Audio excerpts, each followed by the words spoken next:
it's raining today. Marvellous weather for biographers. And Richard looks at him and says, what? He says, plenty of feet of clay. Oh, that's very good. You see that genuine wit. I like that. The idea that American cinema also lacks irony. I mean, cinema is, in effect, an ironic form, isn't it? You're always playing against the gap between words and pictures. I think that's a very good point. And you mentioned Billy Wilder. I think it's a very interesting interview. There was an interview, I think it was about 4 or 5 hours, and it was done as 2 arena programs many years ago where Erich Schlendorf, the filmmaker, interviewed Billy Wilder. Now, Billy Wilder, for those of you who are not great cinema fans, is, in many respects, you might argue the most perfect Hollywood director there was, simply because he mastered every genre. So if you were to think what is the best film noir movie that came out of Hollywood, you'd probably say Double Indemnity. What is the best melodrama? You'd probably say Sunset Boulevard. What is the best comedy? You'd probably say Some Like It Hot. What is the best courtroom drama? You'd probably say Witness for the Prosecution, and so on. I mean, it's just extraordinary. The best prison camp drama, you know, it just goes on and on and on. He really was an extraordinary master of so many different fields. And he was born in Austria, but came over and wrote his own screenplays with a fellow called Izzy Diamond.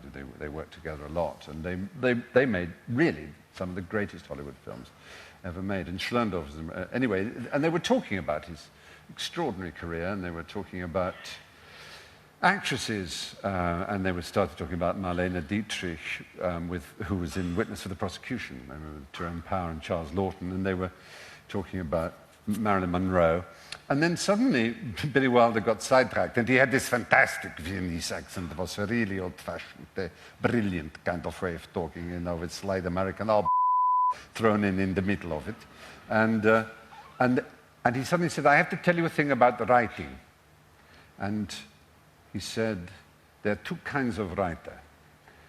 We had screenplays by Raymond Chandler, brilliant writer. The characters, the dialogue, fantastic, absolutely fantastic. You wouldn't change a word. But the plots, verkackte plots, there's nothing you try and explain what happened. He said, this makes terrible movies. In the end, you watch these good characters and it's okay, but it's not so, you know. What's happening? Nobody understands. He said, Agatha Christie, she wrote this play, Witness for the Prosecution. It's a cardboard character, stereotype. Terrible. He said, the dialogue. He said, she plots like an angel. It's like, he said, it's like a ball bearing. How do you make a ball bearing? You look at how do you start? How do she start with this plot? It's so perfect.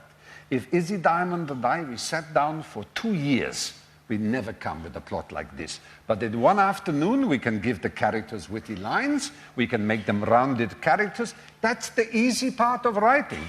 But the plot, and that's so revealing. And he went on to say, for every 100 Raymond Chandlers, there's 1 Agatha Christie. And I thought it was very, very brilliant. And he could say that. He's not afraid of sounding Philistine to say it. And it's not as if one is saying, therefore one ultimately values Agatha Christie more, but you value her for what she can do. And it is a rarer gift. And Americans, in the end, when it comes to something like Hollywood, the simplicity of Hollywood is it wants talent.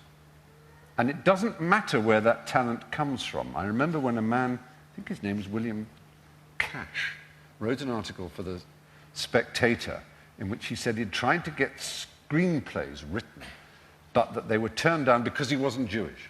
And the Hollywood was run by Jewish people, and because he wasn't Jewish, he couldn't get his screenplay accepted.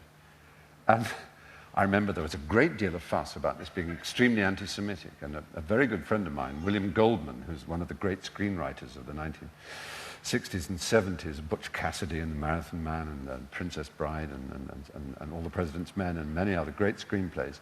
And he wrote a wonderful article in the New York Magazine, not New Yorker, but New York Magazine, in which he said, he said, the 2 things that this Mr. Cash doesn't understand. One is, all the Jews in Hollywood, and I count myself, are too busy hating each other to bother about some Englishman. And secondly, if the talent came from a Barbary ape or from a Martian, they wouldn't care. Hollywood would just kill them with money and suck all their talent out. And we know that. Anyone who's ever read a book about Hollywood knows that. They don't care where people... But God, do they want talent. Tell me quickly about H.L. Menken. Yeah, I know. Menken was...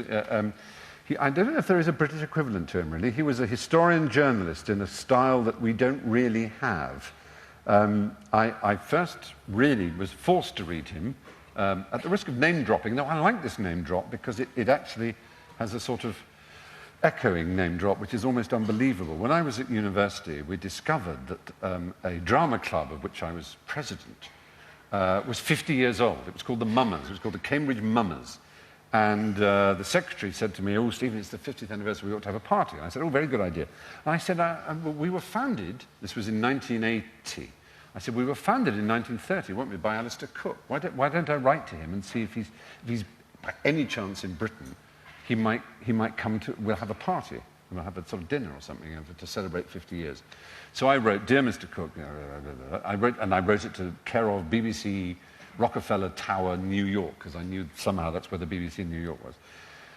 So if you happen to be in Cambridge or in England during any time in this, whatever it was, the drama club that you founded 50 years ago, still going strong, you might be pleased to know, and we're having a party. And I got a letter back saying, "Dear Mr. Fry, thank you for writing to me. I had no plans whatsoever to be in Britain, but I've decided to come over anyway to be at your party." I thought, wow, that's very exciting. So he came, and it was fabulous. And he was very touched that the club still existed and that we'd remembered he'd founded it. And he was, of course, everything that you would hope Alistair Cooke would be. And at one point, he said to me, I'll tell you the reason I'm name-dropping is relevant. He said to me at one point, he said, "Shake my hand." He said, "That hand you are shaking." Shook the hand of Bertrand Russell. I said, "Wow." He said, No, there's more to it than that. Bertrand Russell's aunt danced with Napoleon. Wow. I shook the hand of a man who shook the hand of a man whose aunt danced with Napoleon. And he said, Bertrand Russell was a friend of Robert Browning. Again, and I just thought, isn't that fabulous? He really understood history in that way, Alistair Cooke. Anyway, at one point he would write on a napkin every now and again until his napkin had about 4 lines on it.